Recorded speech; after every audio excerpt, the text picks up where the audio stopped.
2, 1. So, Roy Moore just won himself a Senate seat in Alabama. What does that mean for Trumpism? Plus, President Trump is winning the culture war, but are Republicans going to win the political wars? We'll talk about it. I'm Ben Shapiro. This is The Ben Shapiro Show.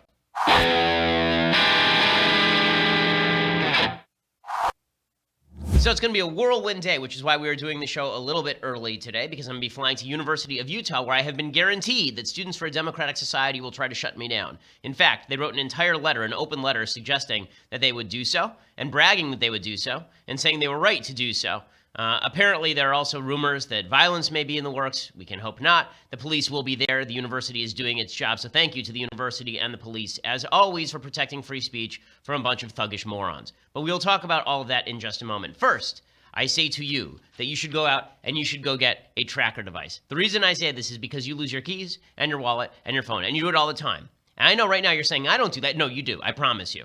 And that's why you need a tracker device. It's like a coin-sized device. You put it on your keychain, you put it in your wallet, and now you can locate either of those devices from your phone, and vice versa. Because if you lose your phone and the ringer is off, so you're trying to call your phone to locate it, instead of that being the end of the story, now you hit that tracker device, and boom, it rings on your phone. It actually overrides the non-ringing aspect of your phone, so that means that you can find your phone even when the ringer is off.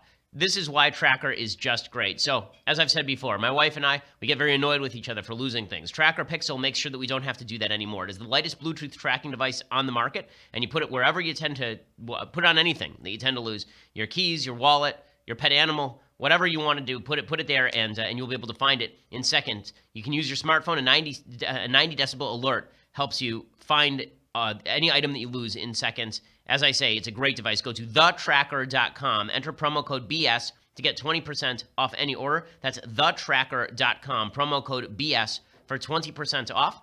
thetracker.com, promo code BS. You get 20% off any order. It is definitely worthwhile. It's one of those things that just makes your life significantly more convenient. Plus, when you use promo code BS, they know that we sent you. Okay, so I'll explain a little bit more about what's happening at University of Utah later, but the big story of the evening last night is that Judge Roy Moore, won his race against Luther Strange in Alabama. Now, this was seen as sort of a proxy battle over the future of Trumpism. What does it mean for Trump, right? Because now we all live in Donald Trump's world.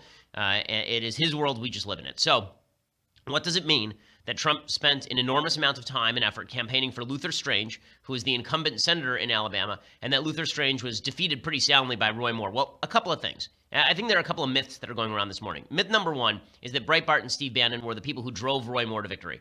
This is not the case, okay? The reality is that Roy Moore has been an extraordinarily popular figure in Alabama for a very long time, right? I knew who Roy Moore was years ago because Roy Moore was the judge who refused to abide by the Supreme Court's decision that he had to remove a Ten Commandments memorial from his courtroom. Roy Moore was the guy who had told his court clerks not to issue same-sex marriage licenses because he thought that the Obergefell decision was unconstitutional. So Roy Moore's been a very famous player for a very long time. It's not like the Dave Bratt race, where Breitbart really was instrumental in helping push Dave Bratt over the finish line against Eric Cantor. No one had ever heard of Dave Bratt, and now Dave Bratt sits in Congress and is a good guy. Roy Moore was a very famous figure in Alabama for a long time. He was always considered a popular figure in Alabama right-wing politics. Luther Strange was more anonymous than his primary opponent. So that's thing number one that we have to remember. Thing number two that we have to remember is that Roy Moore reflects kind of the kind of guts of a lot of the Republican Party better than Luther Strange. Not because his perspectives on, for example, homosexuality are reflective of the entire Republican Party, but because attitudinally, he's much more Rootum Tootum Yosemite Sam, and that sort of goes to the heart of a lot of people who feel warmth for this sort of thing. So, for example, Roy Moore a couple of days ago, he's a culture warrior, Roy Moore, and you can see that in this clip where he legitimately pulls out a gun on stage at his rally. It's been very hard for my wife and myself to wither 2, nearly 3 months of negative ads that we couldn't answer with money because we didn't have it. Ads that were completely false. That I don't believe in the Second Amendment.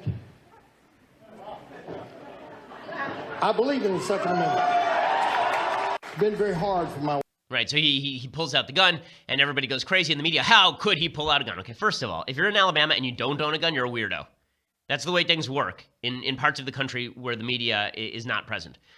But the way the media likes to play this is the media is so self-obsessed that they turn this into a media battle, right? It's a Trump versus Bannon battle. It's Bannon versus Trump. Trump is saying that he's going to stand for Luther Strange, but that's not really reflective of where his heart is. And Bannon is trying to defend true Trumpism from Trump himself. I don't think that that's actually what's going on here. I don't. I think there are a couple things that can be learned from this race. Thing number one is that no Republican candidate right now across the country is going to do well openly opposing President Trump. Roy Moore campaigned in favor of President Trump. Roy Moore was spending this entire campaign talking about how much he loved President Trump. That doesn't mean you have to love President Trump in order to win high office. It does mean that you can't hate President Trump and win high office, at least not in the Bible Belt. So if you are in Alabama and you say, listen, I don't like Trump, Trump's a schmuck, you're not going to win. You're not going to win a seat. But you don't have to be endorsed by Trump to win, and the reason for that is because President Trump is much more of a symbol than he is an actual politician to most of these people. Trump endorsing somebody doesn't mean anything, but you being against Trump means something. It means you're a squish, right? Trump is perceived as just another ripple in the giant wave pool that is a movement. Right? So there's two ways of perceiving who Trump is. Trump perceives himself as, I'm the leader of a great and glorious movement. And Steve Bannon has sort of done this thing too. Trump is the leader of a great and glorious movement, and when he strays from his glorious movement, we will attempt to hold him accountable. None of this is correct. The great and glorious movement existed long before Trump. Okay, it started with the Tea Party in 2009, 2010. Republicans rode that to victory with 63 seats in the House. In 2012, Republicans picked up the Senate. Right? And they did that by electing people like Ted Cruz. I was involved in that election working at Breitbart at the time. Right? I was very much in favor of Ted Cruz against a guy named David Dewhurst, who was the lieutenant governor of Texas and considered a more establishment candidate, and Ted Cruz took the seat in 2012. So the idea that this movement, this anti-establishment movement, started with Trump is just nonsense. Trump was just the latest iteration of that movement. Remember, we've had these battles going on for a long time. Dave Bratton, Eric Cantor, Christine O'Donnell, and Mike Castle in Delaware. Right? These sorts of swings against the establishment have been going on since 2009, 2010, and Trump was just a cork bobbing on the waves of that movement. He was not the leader of that movement, and last night's election showed that, because it showed that Trump doesn't have coattails. Trump tried to pull Luther Strange over the finish line, so much so that this morning, Trump, who had tweeted a bunch of times about Big Luther, he actually went back and deleted the tweets, which, I mean, President Trump, that's not how Twitter works. You deleting the tweets actually draws more attention to your old tweets. Just silly. But because President Trump was campaigning for Strange, people see this as a slap in the face to Trump. Really isn't a slap in the face to Trump. It's just that Trump is not the most important thing about this movement. This movement pre-existed Trump and will exist long after Trump. It's more about McConnell. People don't like McConnell. People don't like the establishment. Strange was identified as somebody identified with McConnell, even though he really shouldn't have been. He voted with Trump 92% of the time. Roy Moore campaigned hard against McConnell, and that made a lot of difference. So this means that Trump as an individual figure is not that important except as a litmus test for loyalty. And it means that Trumpism is not actually a movement. Trumpism is incoherent. Because if Trumpism meant anything, it would mean follow Trump against Bannon. But Bannon basically said, I defend Trumpism against Trump, which means that Trump is really just a symbol. But Roy Moore isn't a Trumpist per se. Roy Moore is a guy who doesn't even believe in judicial supremacy. I mean, Roy Moore is a pretty fundamentalist conservative Christian, which is not Trump's exact brand. All this is to say that I think that there has been, people have gotten a little carried away with the Trump. And by a little carried away, I mean a lot carried away. Not every battle is about Trump. It's not that Trump lost in Alabama last night. It's that the establishment lost in Alabama last night, or the perceived establishment lost, and that's been going on since 2010. This was not the beginning of something new. This was not a new rift inside Trumpism. This is the same movement that's been going on for 7 years now, and it is continuing through this election cycle. So forget about Trump, forget about Bannon. They're not really important. The question is establishment versus anti-establishment. That's all. That's all. It's going to make things tough for McConnell. So McConnell has a fractious caucus already, right? He has a caucus that is not doing what he wants it to do. He couldn't get health care reform passed. He's going to have a tough time with tax reform. They haven't been able to build the wall. He's basically gotten nothing done, Mitch McConnell. It's a much more fractious caucus than the House Republicans, mainly because the House Republicans have such a big majority, a 23-seat majority, that they can afford to lose a few people and still get stuff passed. McConnell has 52 seats, which means that he loses 3 and he's done. And that's been the case so far. Roy Moore is not going to make that easier on McConnell. He's going to join the right wing of the party, and that means that McConnell is going to be more beholden to that wing of the party, which is a good thing. It's a good thing. And what we're seeing right now is a ground shift against the establishment by a lot of the new Senate Republican candidates. So it's not just Roy Moore. There were two big stories yesterday in the Senate for Republicans. One was Roy Moore in Alabama, and the other was Bob Corker announcing that he would no longer run for his seat in 2018. So Bob Corker is a very establishment figure. Bob Corker is a squish. He's kind of like a Lindsey Graham Republican, except not as hardcore on foreign policy. Bob Corker was the guy who was largely responsible for the Senate allowing the awful, evil Iran deal to go through. Bob Corker, as a Republican, did something unthinkable. President Obama was supposed to submit the Iran deal as a treaty to the Senate. It would then require 60 votes up or down for approval. Actually, 66 votes, 2/3 of the Senate for treaties. So it would require a huge number of votes in order for approval. Bob Corker passed a bill in the Senate that would have forced Congress to vote 51 against in order to shut down the Iran deal, which is an asinine thing. So Bob Corker is stepping down now. He issued a statement. He said, after much thought, consideration, and family discussion over the past year, Elizabeth and I have decided that I will leave the United States Senate when my term expires at the end of 2018. When I ran for the Senate in 2006, I told people I couldn't imagine serving for more than 2 terms. Understandably, as we have gained influence, that decision has become more difficult. But I've always been drawn to the citizen legislator model, and while I realize it is not for everyone, I believe with the kind of service I provide, it is the right one for me. And so he's stepping down. Now, a lot of people are very concerned about Corker stepping down because of the ramifications for that Senate majority. We'll talk about that in just a second. But first, I want to say thank you to our sponsors over at My Patriot Supply. So, as I always say, if it feels chaotic out there, if it feels like we are nearing the brink of nuclear war with North Korea, then now is the time for you to go and get the food supply that you need in order to weather the storm. If, God forbid, there's a natural disaster, we've seen a bunch of hurricanes lately, or if there's an earthquake or a tornado and you can't get to the grocery store or the shelves are empty at the grocery store, it is necessary for you to have enough food in place that you can shelter with your family. That's why you need to go to my friends at My Patriot Supply and get their new survival food supply for just $99. It includes 102 servings of breakfasts, lunches, and dinners for less than $1 per serving. Order now at 888-803-1413. That's 888-803-1413,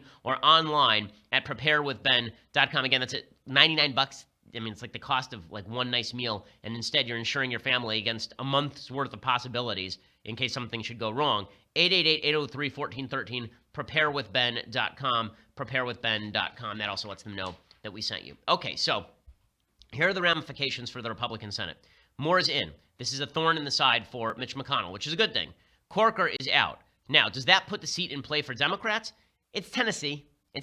So it's pretty rare that a Democrat wins high office in Tennessee. Wins a Senate seat in Tennessee. It's been a little while since a Democrat has been the senator in Tennessee. In fact, I'm going to look it up right now. I think it's been about 20 years, if I'm not mistaken, since there was a Democrat in Tennessee as a senator. So him stepping down, I don't think actually changes things radically in the Senate. It does provide some risks. So yeah, the last time there was a Democrat in the Senate was 1994, because that's when Bill Frist was elected in 1994, and so was Fred Thompson.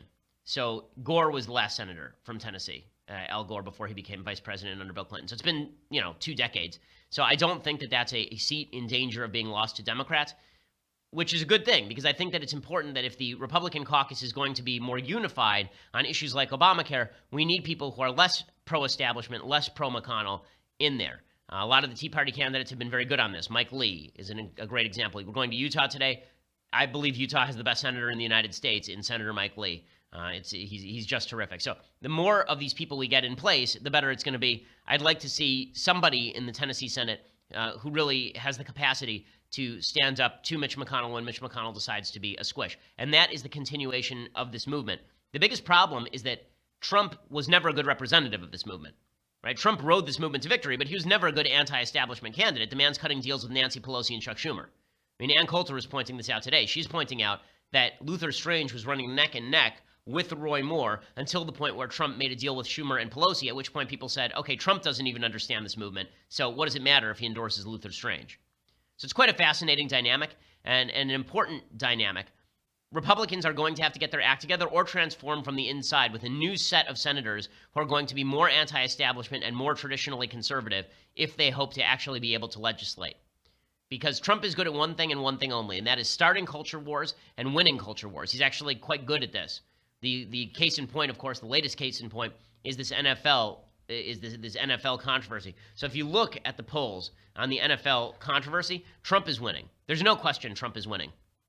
So according to James Barrett over at Daily Wire, if you look at this issue specifically, this issue shows that he's doing really well. So there's a Reuters Ipsos poll, and the Reuters poll shows that on the NFL issue, Trump is winning dramatically. A majority of adults agree that players should not kneel, according to Reuters Ipsos. They disagree that players should be fired. So as I've been saying all along, there's a wide consensus. You shouldn't kneel for the anthem, but you shouldn't be fired if you do. Right, so the September 25th, 26th poll found 57% of adults do not think the NFL should fire players who kneel, but the results were split along party lines. 82% of Democrats and only 29% of Republicans disagreed with the president's comments about firing football players. So the firing of the football players is one issue, but the other issue is how many people think that it's good to kneel for the anthem. 85% of adults said they almost always stand in silence when the national anthem is played in an event they are attending. 74% said they always put their hand over their heart. 58% this poll doesn't even make any sense. 58% of adults said professional athletes should be required to stand during the national anthem at sporting events. So that's pretty amazing, right? 58% say that they should actually be required, right? So that means that they agree with Trump on that. So they disagree that they should be fired. They agree they should be required to stand. So that seems sort of contradictory and shows that framing in poll questions matters. And a rising percentage of people, because of Trump, believe that it's okay for people to sit during the anthem. 40% of Americans said they support the stance that some pro football players have made not to stand during the anthem. That's up from 28% last year. So Trump picked a winning issue, but he's polarized it, and that's why the percentages have shifted. So it's not actually a big victory for the right, but it is a big victory for Trump on this issue.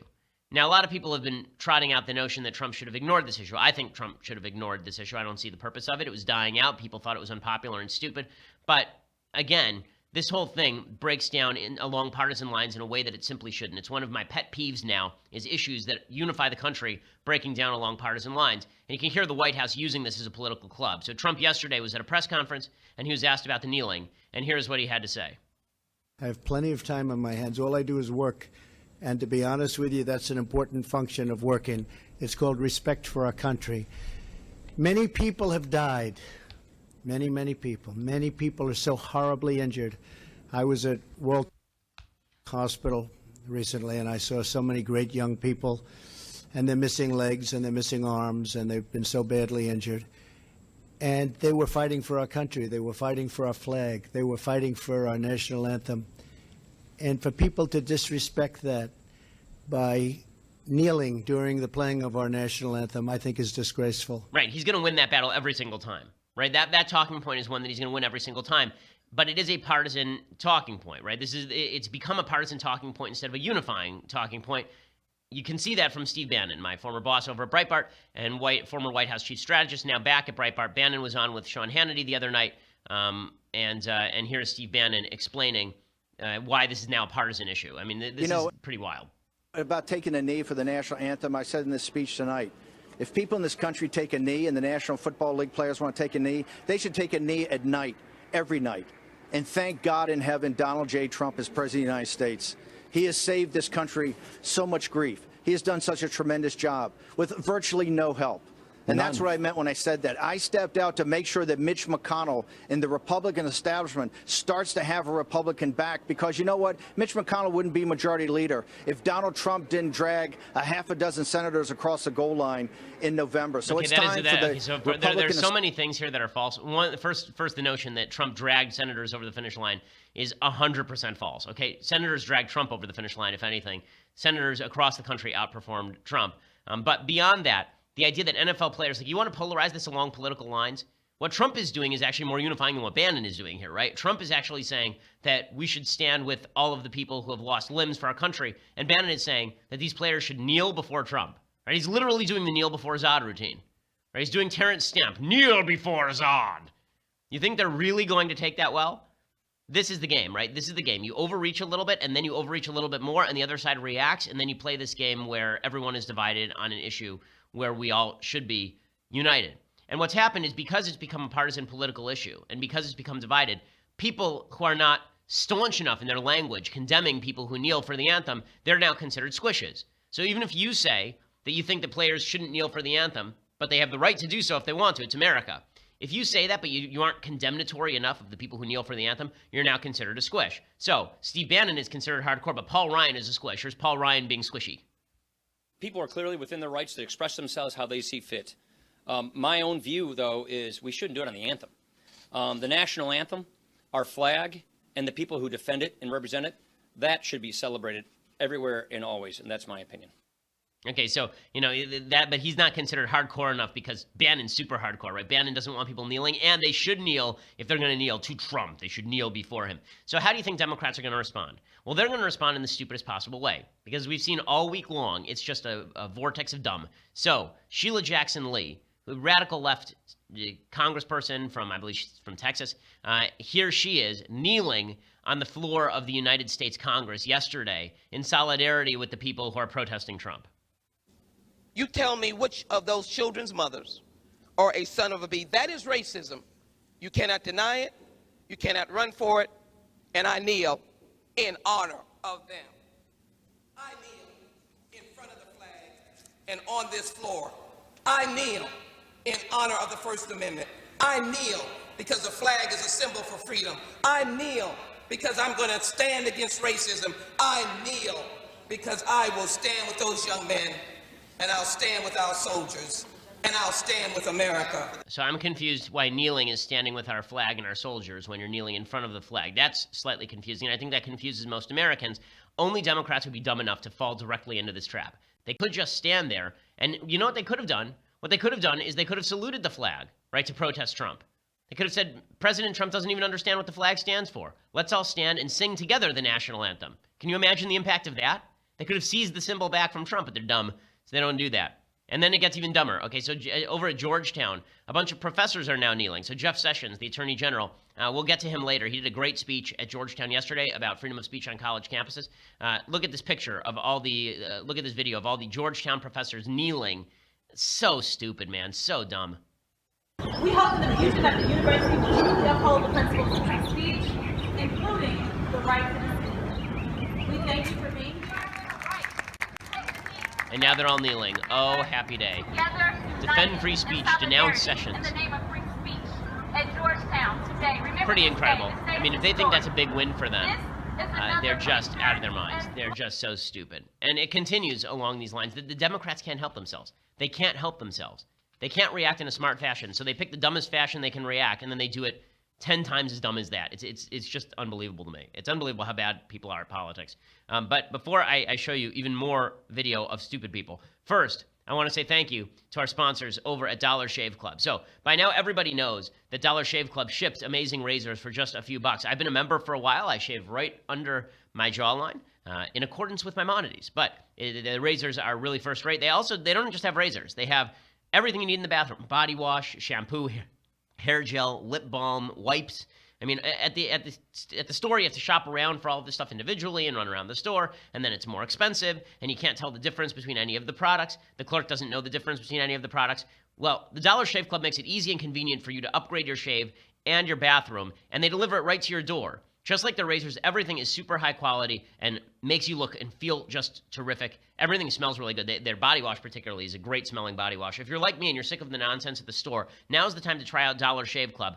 If you hate going outside, Dollar Shave Club is fantastic. Like, really, I'm somebody who orders all of my stuff online, and I hate going to grocery stores, and Dollar Shave Club makes it really easy. For a limited time, Dollar Shave Club is essentially giving away their starter set to new members. For $5, the starter set features their executive razor and 3 trial-sized versions of their most popular products that help you stay fresh and clean. In your first box, you'll receive their shave butter and their body wash and their one-wipe Charlies. Those are the butt wipes. They will make you feel fresh and clean from every possible angle. You will also receive their executive razor, which includes their premium weighty handle and the full cassette of cartridges. Right now, go to dollarshaveclub.com/Ben. That is dollarshaveclub.com/Ben. And for $5, you get that starter set that has you covered from your facial cheeks to your buttocks cheeks. There is no better time to try the Dollar Shave Club. dollarshaveclub.com/Ben. Use that /Ben so they know that we sent you. Okay, so if you thought the Democrats hadn't gone far enough by universally kneeling for the anthem like a bunch of morons, Hillary Clinton is now saying that she hopes that Trump hasn't ordered the killing of journalists.